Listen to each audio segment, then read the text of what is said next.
Christine Quinn is here. She is the Speaker of the New York City Council. She is the first woman and the first openly gay official elected to that position. It has been a big week for her. On Friday, New York State passed historic legislation to legalize same-sex marriage. After this taping, the City Council will vote on New York City's budget. This comes after much negotiation between the Mayor's office and the City Council. I'm very pleased to have Christine Quinn back at this table. Welcome. Thank you.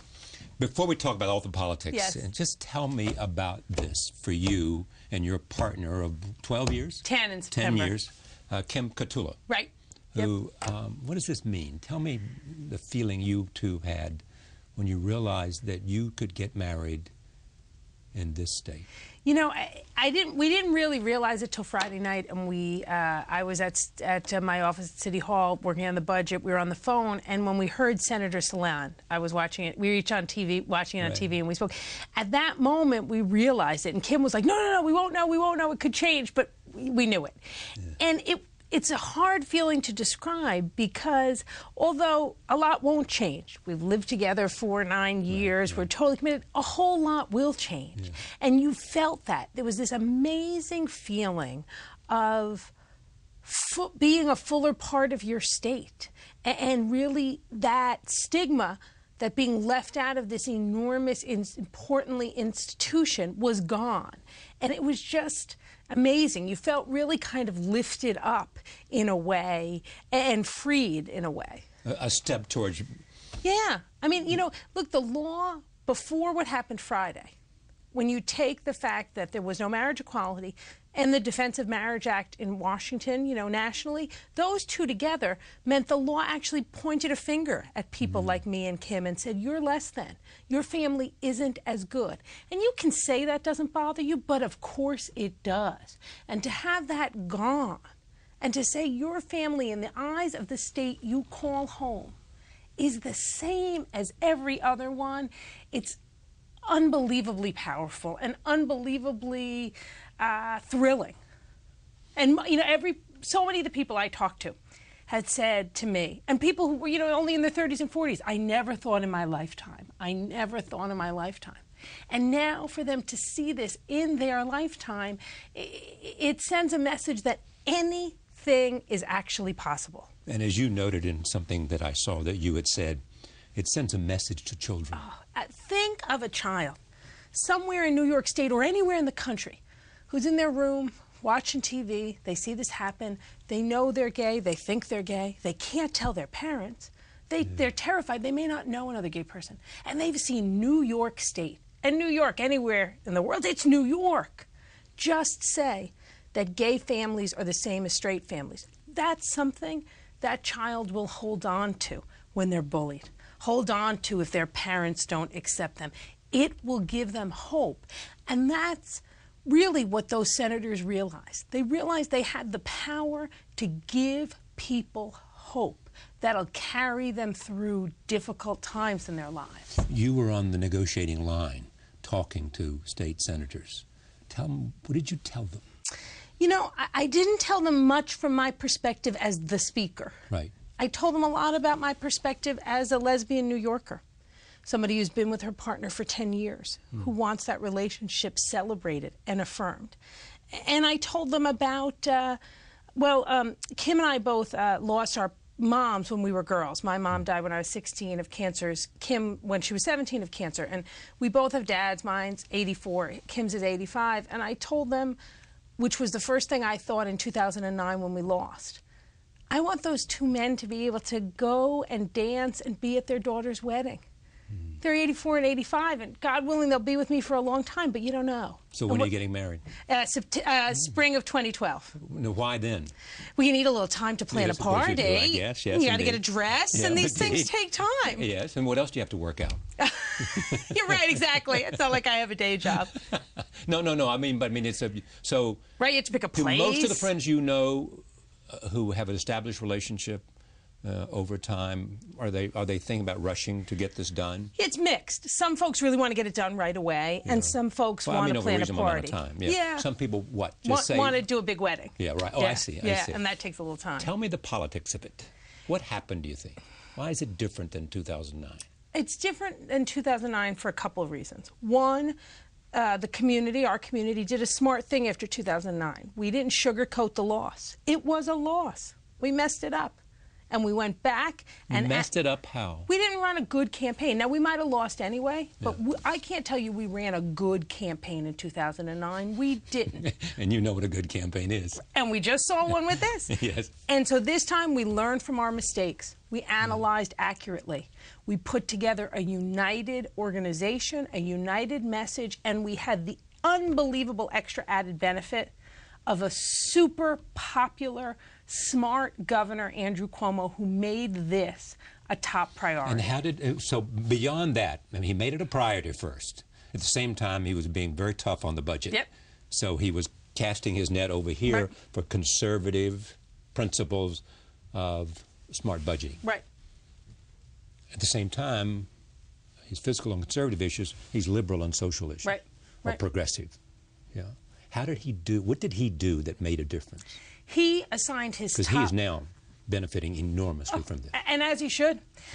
He put his top people on this. His secretary, which is the highest ranking position in the governor's office, was the lead on this. I spoke to him regularly. He himself attended strategy meetings. In the end, when the question was about what the language would be on religious exemption, he was in the room when he needed to be with the senators, writing, reviewing language, having personal conversations.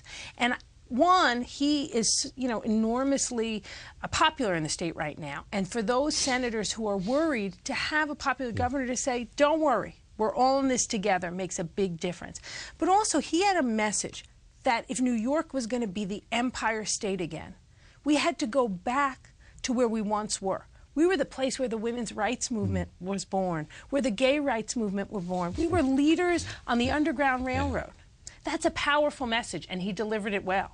And the mayor now says, come get married here, and we'll give you all the advantages, and come and spend some time at our hotels and our restaurants and everything else. Last week, I spoke to a group of general managers and concierges at hotels who were like the best in the business, award winners, and I said, thank me now. Getting you a lot more business. Happy to help. Back to Andrew Cuomo. So you can visibly, at the parade, you could see the connection he now has because of was, you know, I think only would it have been, you know, I don't even think it would have been more exciting for the crowd if they saw Lady Gaga walk down the avenue. Really? People were, it was like nothing I've ever seen. Now, which parade was this? This was a gay pride parade downtown. On Sunday, down Fifth Avenue. Right. People were crying when they saw the governor. They were screaming, thank you, there's Cuomo. People, I've never felt such unadulterated joy and gratitude in my life. You have made a difference in my life, is the attitude. Yeah, yeah. And the governor, you could tell he was moved. He's touched by the response. Totally, totally. How many people, you think, in their heart, wanted to vote yes, but couldn't because they feared the politics?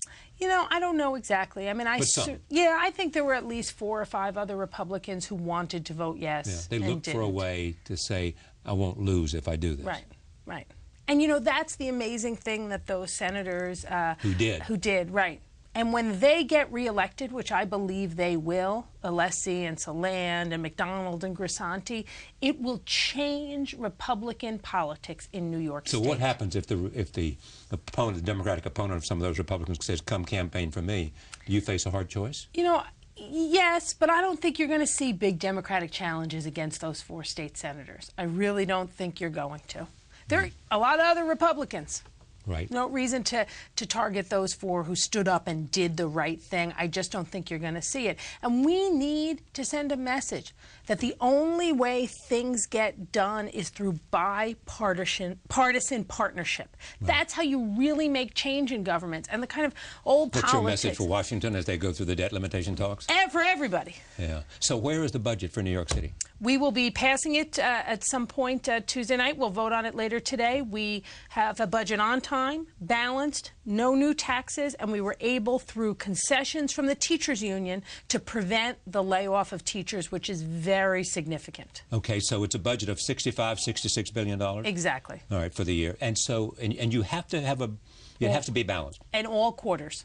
Now, that comes from state law? Or does it's a result of the fiscal crisis that the city was in the 70s. Back in, right. You know, and it's good. I mean, we're Hugh under... Carey and Felix Royd and all Exactly. those people. We're under tighter rules than most cities, but it's better. It's much better that way. And so where are the cuts coming? They're coming in education, but you told the city, the teachers union, do what for me and I'll make sure of what? Well, we basically, we needed a little over $200 million to come out of education. To prevent the teacher layoffs. Right. And they identified almost $70 million in givebacks to the city that helped us prevent that $200 million worth of layoffs. And basically we said to them, we said it to the other unions too, the other unions didn't step up. The times are too tough for us to find all the revenue from the taxpayers.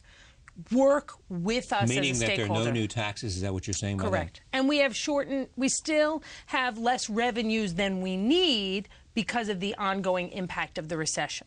And the teachers union, the only union that did it, came to the table and made concessions. And who's going to feel the brunt of these spending cuts? Well, some of the cuts in the budget will certainly be felt in different places. We will have layoffs in some other city agencies, not in teachers' unions, thank goodness. Not in police, not in fire? Not in police, not in fire. You will see potentially... Sanitation? There were no sanitation layoffs. Some of the public health labs will have layoffs. There'll be reduction in staffing in some of the public libraries throughout the city. There won't be any layoffs in child protective workers, but there may be other layoffs in some of our social service agencies in the city as well. All told, about 1,000 to 1,500 layoffs in the city's workforce. And although we've been able to keep a lot of our social service programs alive in this budget, they will be scaled back a little bit, and people will feel the impact. It just won't be as devastating as it might have been, and if we had to lay those teachers off. You get along well with the mayor. Yes. How do you characterize the relationship, and why is it productive? Well, the funny, I was going to say I would characterize it as productive. Right. Because it should be. It's productive because that's what the city needs. People ask me sometimes, how come you work so well with the mayor? I made a decision 6 years ago when I got elected speaker that the mayor and I would work well together, and we would be productive and effective. And I think so how does that work? In other words, do you agree on most things? We agree on some things, we disagree on others, and we always disagree agreeably. And we try to agree, and when we can't, we just accept it. How do you assess his term so far? I think he's been a very good mayor.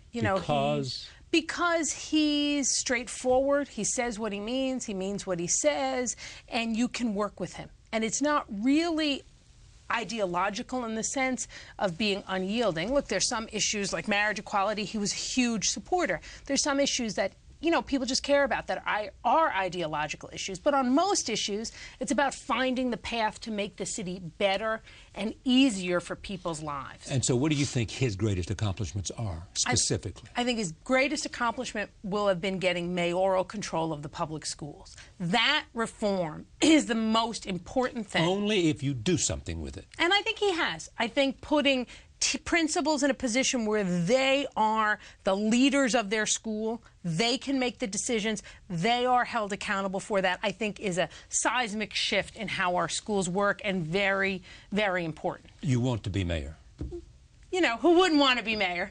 You expect to have the mayor's support? Mayor and I really haven't had any kind of long-term political conversations. What we've been talking about most recently is marriage and, not the two of us, that is, but marriage and the budget. That's a couple. Yeah. Who knows what the future will bring. Yeah, but you'd like to have his support. Look, I think when you're running for office, whatever office anybody's running for, whatever office I'm running for, you want to have everybody's support, but I'm not at that point in anything right now. Anthony Weiner is obviously out of the running. He'll have to answer that question himself. Well, it looks good for you now.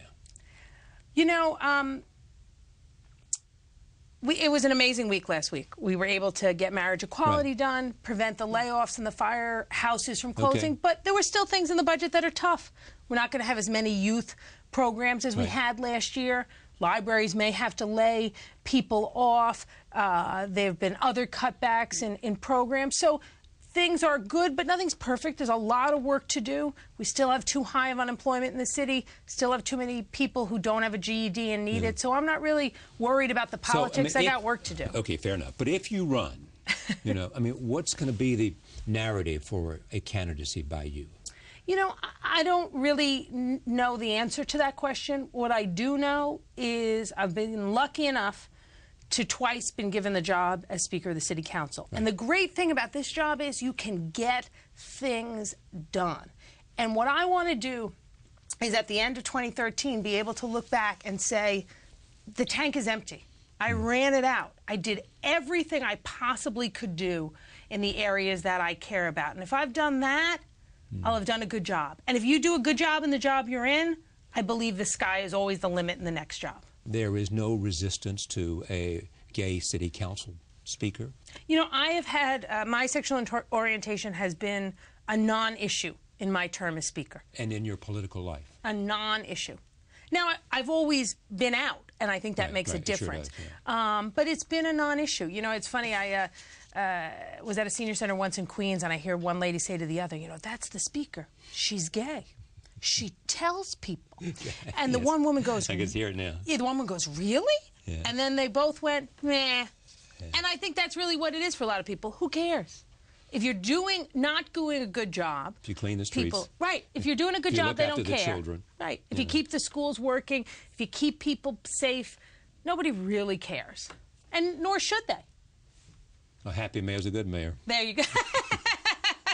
There you go. Thank you for coming. Thank you. Great to see you, and congratulations. Thank you.